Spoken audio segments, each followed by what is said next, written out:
Aujourd'hui, il est tel qu'il est. En fait, tu ne connais pas la vie de la personne qui est à côté de toi. Regarde un peu la personne qui est à côté de toi. Regarde bien. Tu ne connais pas bien cette personne-là. Si Dieu l'a placée à côté de toi, c'est pour un but. Il y a quelque chose de Dieu dans cette personne-là. Au fait, Dieu ne descendra pas comme du temps de manne pour te bénir. Dieu te bénira qu'à partir d'un homme. Nos connexions, il faut les entretenir. Aujourd'hui, la personne que tu es, c'est peut-être cette personne-là qui détient ta bénédiction. C'est peut-être à partir de lui que ta vie peut décoller. Aujourd'hui, tu les méprises peut-être 500 papiers. Tu les méprises à cause de sa situation actuelle. Mais tu ne connais pas, bien-aimé, lorsque Joseph était dans la maison de Potiphar, et sa femme et lui-même ne savaient pas que c'était le futur premier ministre du pays qui était dans leur maison. Mais ils les voyaient comme esclaves dans leur maison. Mais je me demande, les jours de la prestation des serments de Joseph, à côté de Pharaon, je vois Potiphar et sa femme être là par certitude. Et je ne sais pas leurs attitudes. Quand ils voyaient la prestation des serments, si c'est le président, le roi lui-même, Pharaon, qui disait, voici le premier ministre de l'Égypte, je ne connais pas l'attitude de Potiphar et sa femme. Et c'est peut-être si se serrer la main, comme on le fait à la sortie de nos kits. Est-ce qu'il pouvait regarder comme ça Joseph, à qui il avait menti, qui voulait le violer?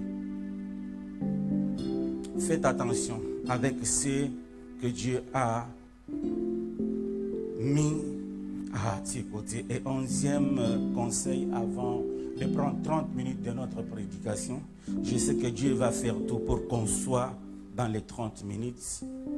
C'est pardonner aux autres comme Dieu nous pardonne. Matthieu 6, le verset 12. Ça, c'est le plus grand vertu des enfants de Dieu. Le pardon. La Bible déclare que le pardon est une puissance qui libère. Celui qui pardonne, Dieu lui pardonne aussi. Ne mettez pas des gens dans vos prisons. Si tu ne pardonnes pas quelqu'un bien-aimé, tu le mets en prison. Et il est difficile à Dieu d'exaucer tes prières, même si tu jeûnes pendant 45 jours, même si on te pose demain, et que dans ton cœur, il n'y a pas le pardon, qu'il y a la haine. Tu nourris la haine. Il y a des personnes que tu ne veux pas voir devant toi. Il y a certaines personnes que tu maudis chaque nuit dans tes prières. Il y a certaines personnes que tu ne veux pas supporter. Bien-aimé, supporter cette personne-là. Si cela est possible, pardonnez. Pardonnez et pardonnez. La gloire de Dieu ne peut se manifester, s'éclater que parmi ceux qui pardonnent. Jésus-Christ, dans la prière sacerdotale qu'il a alléguée à ses disciples, il dit, pardonnez-nous nos offenses comme nous pardonnons aussi à ceux qui nous ont offensés. Bien-aimé, quel est ce problème que tu ne peux pas pardonner? Est-ce que toi, tu n'as jamais commis le mal? Tu n'as jamais fait du mal à personne? Pourquoi tu ne veux pas pardonner? Mais pourquoi tu veux demander qu'à Dieu pour te pardonner alors que toi, tu ne pardonnes pas? Acclamons le Seigneur. Mettons-nous debout en même temps pour lire la parole du Seigneur. La reconnaissance. De Timothée chapitre 3, le premier verset jusqu'au 9e verset. Hébreux chapitre 6, verset 10. Genèse chapitre 32, verset 10. De Timothée chapitre 3, à partir du premier verset jusqu'au 9e verset. Ce n'est pas affiché, ce n'est pas grave. Chacun de nous a sa Bible, je l'espère.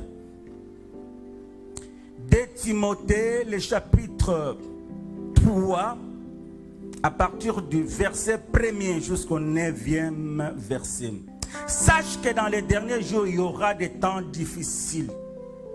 Car les hommes seront égoïstes, amis de l'argent, fanfarons, hautains, blasphémateurs, rebelles à leurs parents, ingrats, irréligieux, insensibles, déloyaux, calomniateur, intempérant, cruel, ennemi des gens de bien, traître, emporté, enflé d'orgueil, aimant les plaisirs que Dieu, ayant l'apparence de la piété, mais régnant ce qui fait la force. Éloigne-toi de ces hommes-là.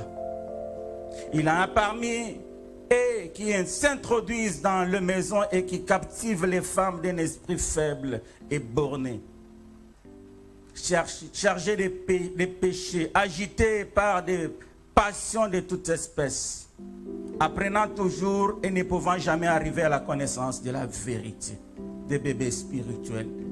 De même, Jeannès et Jambres s'opposèrent à Moïse. De même, ces hommes s'opposèrent à la vérité, étant corrompus d'entendement, réprouvés en ce qui concerne la foi. On parle ici de Jeannès et Jambres.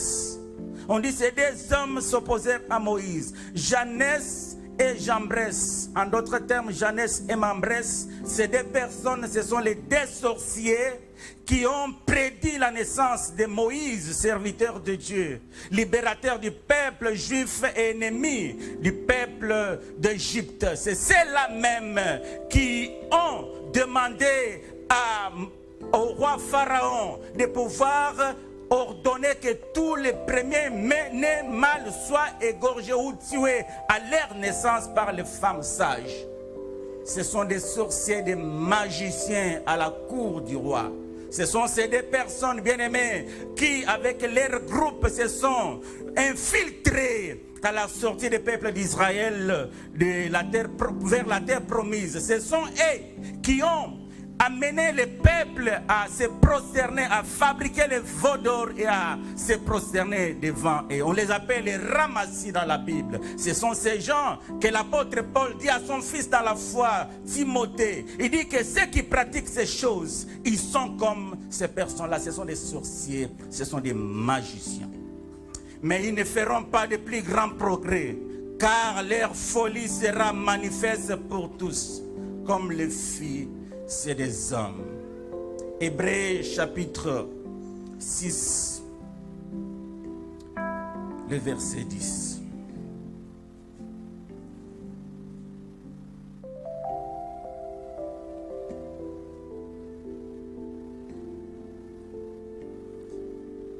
Hébreux 6, verset 10. Car Dieu n'est pas injuste pour oublier votre travail et l'amour que vous avez montré pour son nom, ayant rendu et rendant encore des services aux saints. Dieu n'est pas injuste. En fait, Dieu n'est pas ingrat. Dieu n'oublie jamais le bienfait que tu as fait aux uns et aux autres et surtout aux saints.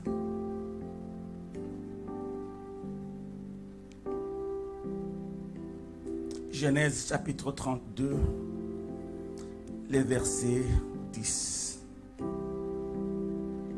Jacob qui parle, il dit, je suis trop petit pour toutes les grâces et pour toutes les fidélités dont tu as usé envers ton serviteur. Car j'ai passé ce Jourdain avec mon bâton et maintenant je forme deux camps. Parole du Seigneur. Nous l'acclamons et nous reprenons nos places, s'il vous plaît. La reconnaissance, c'est le fait de reconnaître quelque chose de bien que tu as reçu d'un homme ou d'un Dieu ou de Dieu. Quelque chose qu'on t'a fait que tu ne peux pas oublier. La reconnaissance, c'est reconnaître que dans des moments difficiles, il y a quelqu'un qui m'a secouru et qui a tendu sa main et je suis sorti. La reconnaissance, c'est le sentiment intérieur de reconnaître le bienfait et de n'oublier pas le bienfait. Le bienfait que Dieu a fait pour nous ou le bienfait que les hommes ont fait pour nous. N'oubliez pas, Seigneur, le bienfait que Dieu t'a fait, par exemple, lorsque tu cherchais encore et que tu n'avais rien. Nous avons dans Genèse chapitre 32 au verset 10, un homme qu'on appelle Jacob. Vous connaissez l'histoire de Jacob, bien-aimé dans le Seigneur. On ne va pas faire beaucoup de litanie là-dessus, mais vous savez qu'il est le fils d'Isaac, il est de la promesse, il est le petit-fils d'Abraham, l'ami de Dieu. Mais comment il est arrivé à cette histoire? Il était tranquille dans la maison de son père. Mais voilà, puisqu'une bénédiction était attachée avant sa naissance. La Bible dit que Isaac, lorsqu'il s'est marié à Rebecca, il a trouvé que sa femme ne donnait pas des enfants. Même histoire que sa mère, Sarah, qui ne donnait pas des enfants. Il est allé implorer Dieu et Dieu l'exauça. Je prie donc ce matin que Dieu exauce tes prières. Lorsque tu te tourneras vers Dieu des cieux et que tu lui demanderas sa main, que Dieu exauce tes prières. Quelles que soient les situations que tu passeras ou que tu passes, même lorsque tu fléchiras tes genoux et que tu demanderas la grâce de Dieu, que Dieu d'Israël t'exauce. La Bible dit que Dieu exauça la prière d'Isaac. Et quelque temps après, sa femme devint enceinte. Mais lorsque la femme est enceinte, Rebecca, c'est de lui qu'il s'agit. On voit qu'il y a des enfants qui étaient dans ses entrailles, commencent à se bousculer, à se bagarrer dedans. Et Rebecca va demander à Dieu. Mais s'il était comme ça, s'il en est comme ça, il fallait que je reste sans enfant. Maintenant, tu m'as donné des enfants, mais à l'intérieur, je sens que ça ne va pas. C'était des jumeaux. Alors que Rebecca pensait que c'était des jumeaux, mais Dieu lui dit, non, des nations sont dans ton ventre. Des peuples sont dans ton ventre. Et qu'il y aura bataille entre ces deux peuples. Mais il prédit, il dit que c'est le plus jeune, le plus petit qui va assujettir, qui va dominer le plus grand. Voici le langage de Dieu, bien-aimé dans le Seigneur. Lorsque Rebecca pensait que c'était deux personnes, mais pour Dieu c'était deux nations. Donc le langage de Dieu, ce n'est pas le langage des hommes. Là où l'homme dit non, Dieu dit oui. Là où l'homme dit que je vois que ça ne va pas marcher, mais Dieu dit non, ça va marcher. Bien-aimé, lorsque Dieu dit quelque chose, quel que soit ce que la majorité peut dire, toi accroche-toi à ce que Dieu a dit. Puisque Dieu est esclave de sa parole. Ce qui sort de sa bouche, Dieu est fidèle à sa parole. La Bible déclare qu'il est fidèle à sa parole de telle manière qu'il reste attaché, esclave à sa parole. Et sa renommée, la Bible déclare que se répandit à cause de l'accomplissement de ses promesses. Si Dieu t'a promis quelque chose, quel que soit ce que le prophète qui a prophétisé sur toi peut contredire et dire que je l'ai fait par sentiment. Puisque c'est Dieu qui a parlé, sache que cela finira par s'accomplir. Y a-t-il quelqu'un qui a des promesses de Dieu dans cette salle? Les promesses de Dieu s'accompliront dans ta vie. Quel que soit ce que l'homme peut dire. Et quel que soit ce que ton père ou ta mère qui t'a engendré peut dire. Puisque ce qui est sorti de Dieu, ce qui est sorti de la bouche de Dieu, Dieu qui est fidèle. La Bible dit qu'il est fidèle. La Bible déclare qu'il reste esclave. Ce qu'il a dit, il finit par l'accomplir. Même l'homme, même les prophètes peuvent se tromper, bien-aimé, à ce qui concerne les promesses de Dieu. Dieu est fidèle, bien-aimé. J'aime Dieu puisqu'il est fidèle. Et dans sa fidélité, il reste esclave même à sa parole. Dieu ne peut pas se détourner de ce qui est sorti de sa bouche. Si tu veux voir les bontés de Dieu, fais tout. Même par l'adoration, même par la supplication, même par les actions de grâce, que tu retires une parole de Dieu. Puisque quand déjà sorti, c'est impossible que Dieu renie à sa parole.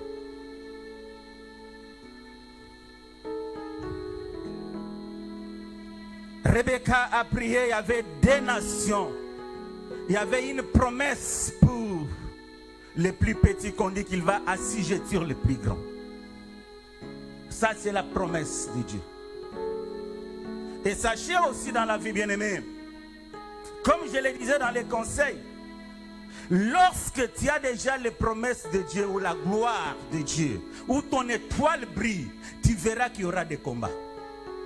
Et si tu vois qu'il y a des combats, je le disais tantôt, il faut t'attacher, puisque ton étoile qui brille, il fait mal à tes ennemis.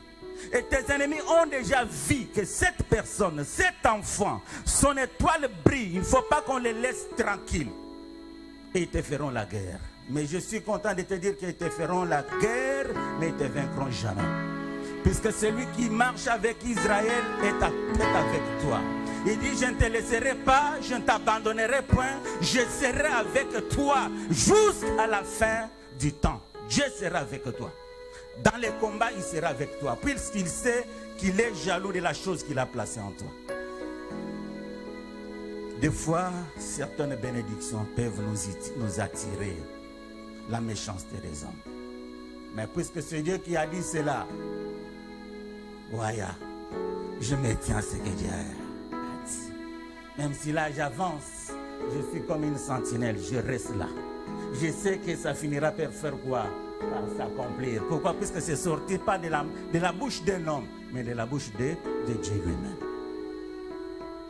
Alors qu'ils sont devenus grands, je vous épargne de beaucoup de détails. Un jour, l'aîné Ésaü était allé à la chasse, il n'a rien trouvé, il revient fatigué, il dit à son frère, donne-moi les lentilles que je mange. Comme les cadets étaient déjà inspirés et qu'il avait la promesse et qu'il était conduit par la promesse de Dieu, il dit, mais si je te donne les lentilles, toi aussi tu me donnes les droits d'aînesse. Il ne savait pas que les droits d'aînesse étaient une bénédiction et étaient l'héritage en Israël. C'est l'aîné, c'est le fils aîné qui avait la possession de la progéniture tout entière. C'est lui-même qui avait ce qu'on appelle en Kikongo l'enkodja de la famille. Mais il dit non, donne-moi. Il dit ok, prends. Qu'est-ce que je vais faire avec les droits d'aînesse? Dieu amènera tes ennemis à te donner ce qui est à toi. Dieu les amènera sur le chemin des erreurs. En donnant les droits d'aînesse, peut-être dans la tête d'Ésaü, il disait, bon, je lui ai donné que par la parole pasteur Didier. Mais quand on va commencer à se promener, on ne va pas l'appeler Yaya. C'est moi qu'on va dire, bonjour grand frère. Donc ça, c'est comme si Nazu à mon encore. Or, il ne savait pas que la vie et la mort sont au pouvoir de la langue. Il a déjà donné et la promesse est déjà accomplie. Un jour, la Bible déclare que Isaac devenait déjà vieux. Il voulait transmettre maintenant la bénédiction et le droit de l'héritage à son fils Ésaü. Il dit, va chercher un main, prépare et ramène-moi. Alors pendant qu'il est parti, Rebecca, sa mère, est retournée vers Jacob pour lui dire, prends ça, j'ai entendu ton père dire ceci et cela. Prends ça, va donner à ton père. Habille-toi d'un pot de chameau et va te présenter. Il est allé, le père. Une fois, un père s'est trompé. Il touche le corps, il dit, c'est le corps de mon fils Ésaü. Mais la voix, ce n'est pas la voix de mon fils, c'est la voix de Jacob. Mais il est béni quand même. Et lorsque le frère aîné vient, il trouve que la bénédiction était déjà partie. Il dit à son père, donne-moi la bénédiction. Il dit non, je n'ai plus de bénédiction à te donner. J'ai déjà donné tout à ton frère. Mais je te donne une petite portion, tu mangeras par ton épée. C'était une parenthèse de bénédiction qu'il avait accordée à son fils. On verra cela bien sûr plus tard, même dans un autre enseignement ou prédication, puisque c'est une grande bénédiction qu'il avait donnée aussi à son fils sans le savoir. Frères et sœurs, Lorsque Ésaü revient, il voit que la bénédiction est partie. Il commence à poursuivre, à pourchasser son frère. Et son frère prend fuite. Il va en Mésopotamie, dans la maison de Laban, son oncle paternel. Et lorsqu'il part qu'avec un bâton dans sa main. Il n'a pas eu le temps de prendre des valises. Il n'a pas eu le temps de prendre même des chaussures. Il n'a pas eu le temps de prendre même aucun document. Mais il avait dans sa main qu'un bâton. Or, un bâton, c'est quoi? C'est un bois mort. Un bois qu'on a coupé tout et qu'on a laissé comme ça. Un bois sec, mais qu'il a amené avec lui. Mais il traverse dans sa fuite.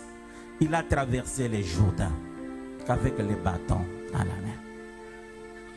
Il arrive dans la maison de Laban. Il travaille 7 ans. Il travaille encore 7 ans, 14 ans. Il prend les 2 filles de Laban comme femmes, Léa et Rachel. Et il prend aussi leurs servantes, Zilpa et Bila. Mais voilà qu'il devient de plus en plus fort dans ce pays. Il est parti qu'avec un bâton dans la main. Mais arrivé là-bas par la grâce de Dieu, puisqu'il était porteur de la bénédiction. Bien-aimé, si tu as la bénédiction de Dieu en toi, même si on te prend ici, on te plante dans le désert, tu porteras toujours des fruits. Puisqu'il y a la chose de Dieu qui va parler en toi. Il y a la chose de Dieu qui va crier. Et cette chose-là va amener l'abondance, va amener la bénédiction, va amener des maisons, va amener des mariages, va amener des enfants. Jacob est allé Memphis. Mais dans la maison de Laban, il est devenu plus fort que Laban. Au point où même Laban lui-même est devenu jaloux de la bénédiction. La Bible dit que on lui a changé le salaire 10 fois. Il était à 10 000 euros, il devient à 9, 8, tout ça pour l'assujettir. Mais il faisait que monter en puissance. Tout ce qu'il touchait, puisqu'il avait un bâton dans la main, ça croissait et devenait de plus en plus grand. Le visage même de Laban était devenu mauvais. Bien-aimé, si quelqu'un a un problème contre toi, si quelqu'un a de la haine envers toi, le premier signe, c'est son visage. Tu remarqueras quelqu'un qui était souriant avec toi, mais il devient, même s'il fait te transmettre quelque chose de bien, mais le visage. Ça, c'est le premier signe pour remarquer que ça, c'est mon ennemi, ce n'est pas mon ami. Et pour chuter là où nous sommes, Dieu dit à Jacob, rentre dans le pays de ton père. Puisque la chose devient comme ça. S'il y a beaucoup de bétail, s'il y a beaucoup de biens, rentre. Ne reste pas là. Et vous allez remarquer que Dieu ne parlait plus à cet homme depuis qu'il a atterri dans la maison de Jacob, dans la maison de Laban. Mais ce jour-là, il lui dit, rentre. Va, retourne. Mais il arrive ici. Il regarde l'abondance des biens qu'il avait. Il forme 2 camps. Un camp avec Rachel et ses enfants. L'autre camp avec Léa et ses enfants. Il y avait des bétails, il y avait des serviteurs de part et d'autre. Il arrive là, il dit, je vais envoyer d'abord ces 2 groupes devant.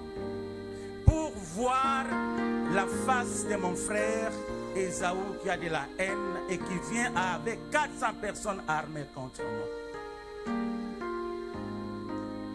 Ces 2 camps sont partis.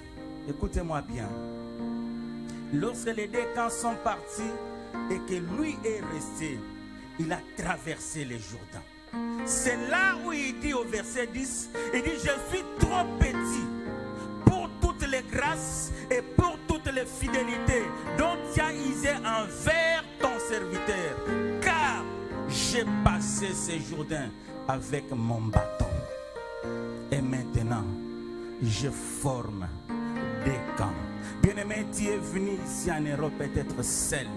Mais laisse-moi te dire que tu vas rentrer un jour avec des camps. Quelqu'un ne m'a pas compris. Je disais que tu es venu main vide. Peut-être tu étais pourchassé par les sorciers. Tu étais pourchassé par les hommes. Peut-être on ne comptait pas pour dire toi dans la famille. On disait que celui-ci c'est rien. C'est un bon à rien. Il n'a rien, il ne fera rien. Tu es venu main vide. Mais je suis en train de dire et de prophétiser sur ta vie que tu ne rentreras pas tel que tu es venu. Tu rentreras avec des camps. Tu rentreras avec l'abondance de biens. Tu rentreras avec des nations. Tu rentreras avec la bénédiction.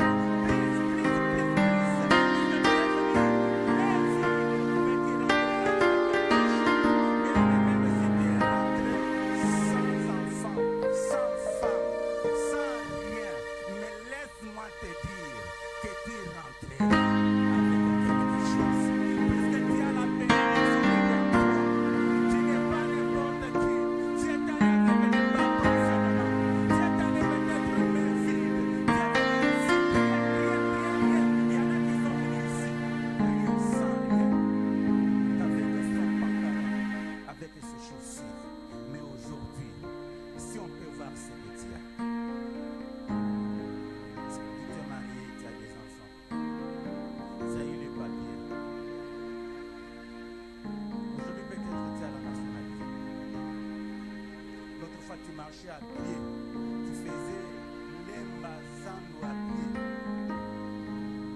Et si tu rentres aujourd'hui, si ce n'est pas Taxi Express, mais lorsque tu es venu, tu es devenu Memphis. Et c'est à cause de cela que Jacob maintenant pousse les cris de la reconnaissance. Il dit, mais si je suis comme ça, c'est à cause de mon Dieu.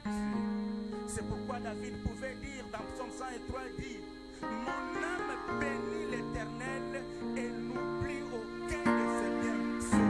Il dit, qu'as-tu que tu n'as pas reçu de Dieu? Que rendrai-je à Dieu au retour de ce qu'il a fait pour moi? La reconnaissance. Bien aimé, beaucoup ont été bénis par Dieu. Beaucoup ont été sauvés par Dieu. Mais regarde la réponse que tu donnes à ton Dieu. Dieu est venu te ramasser dans le fin fond du village. Dieu est venu te prendre, te soutirer là où on ne pouvait pas penser qu'aujourd'hui tu pouvais être tel que tu es. Mais Dieu a fait de toi ce que tu es aujourd'hui. Mais qu'as-tu que tu n'as pas reçu de Dieu? Le souffle de vie, tu l'as reçu de qui? De Dieu. Ce que tu es, bien-aimé, sois reconnaissant envers Dieu. La reconnaissance, bien-aimé, un homme ou une femme qui n'est pas reconnaissant, c'est une personne dangereuse. Si tu n'es pas reconnaissant dans la vie, il y a même ceux parmi nous ici qui ne sont pas même reconnaissants envers leurs parents.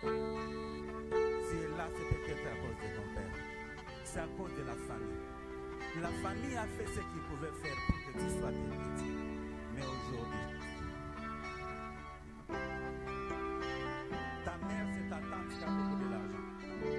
Et le jour de fête de mère, tu mets la photo de ta tante. Puisque tu as honte de ta mère. Qu'elle soit telle qu'elle est. Qu'elle soit sorcière comme les autres religions le disent. Mais c'est ta mère. C'est par elle que tu es sorti. Dieu a voulu que tu sors par cette personne-là. D'où tu dois l'honorer et rester reconnaissante envers. Si je suis tel que je suis, c'est à cause de ma mère.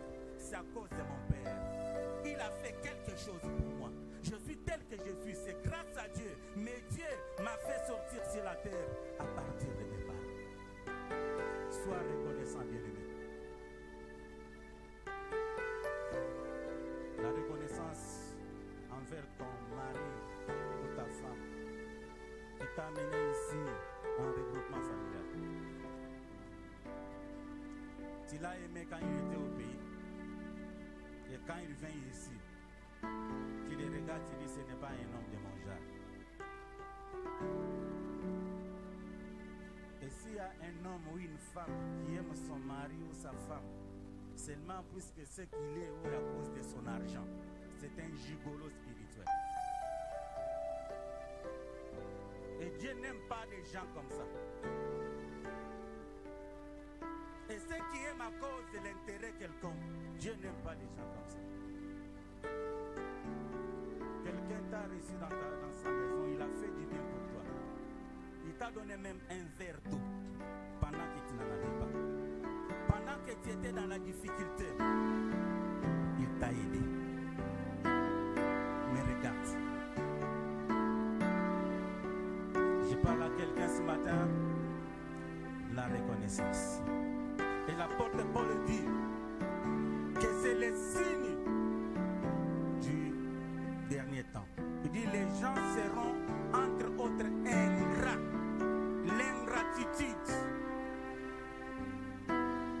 Ingratitude envers les hommes. Comment quelqu'un t'a fait du bien mais toi tu dois lui rendre du mal? Comment quelqu'un qui t'a accueilli chez lui dans sa maison, tu n'avais rien, tu venais, tu étais un fouillard, mais il t'a pris, il a dit c'est mon frère, c'est ma sœur, je puis le prendre, je puis l'héberger quelque temps. Mais tu as pris le secret de sa maison et tu vois seulement ce qui est mauvais. Mais tout ce qu'il a fait de bien quand tu étais dans sa maison, là tu as effacé. Mais c'est seulement le mal. Même si les jours où il est sorti avec, il était de mauvaises humeurs, il a prononcé, c'est cette parole-là que tu as retenue. Mais tous les bienfaits qu'il a fait pour toi. Et que tu penses avec ça, Dieu peut te bénir. Sois reconnaissant, bien-aimé. Sois prêt à dire merci pour des choses reçues. Tu as reçu même un petit rien. Retourne, dis mon frère, je te dis merci. La grandeur des hommes doit se mesurer. Quand tu es grand et tu reconnais un petit qui a fait du bien lorsque tu étais petit comme lui. Et Dieu voit, là c'est un premier ministre qui est venu jusqu'au fin fond, qui est venu à Kasumbalé, ça pour dire merci à une famille qui l'a aidé pendant qu'il était aux études. Dieu voit le cœur de l'homme. La reconnaissance. Jacob dit, je suis trop petit, qu'est-ce que je représente? Je suis passé sur ces Jourdains qu'avec un bâton. Un bâton.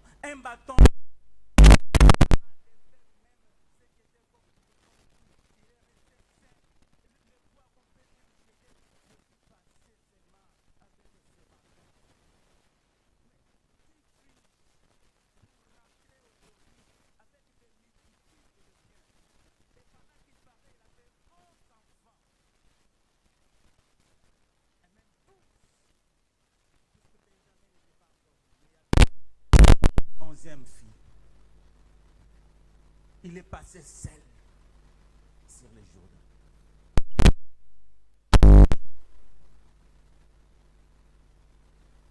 Qu'as-tu que tu n'as pas reçu de Dieu, bien-aimé?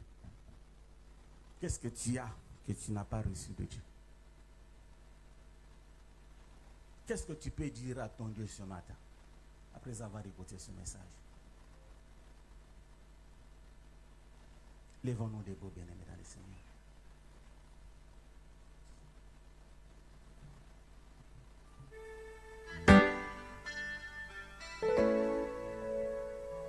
Fais l'examen de ta personne.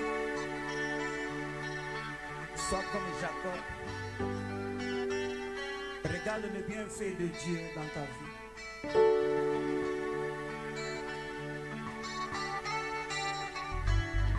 Elle lui déclare que toute grâce excellente et tout don parfait descend d'en haut du Père des lumières, dans lequel il y a ni ombre ni variation, ni changement.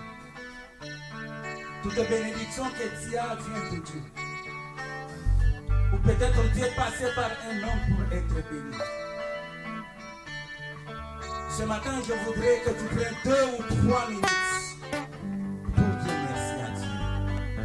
pour reconnaître. S'il y a quelqu'un qui a fait du bien pour toi, qui t'a fait du bien, tu dois payer pour lui pendant ces quelques minutes. Dire que si je suis tel que je suis, je dois porter la connaissance à ce Dieu qui pendant plusieurs sont morts avec le Covid, il m'a préservé de vie.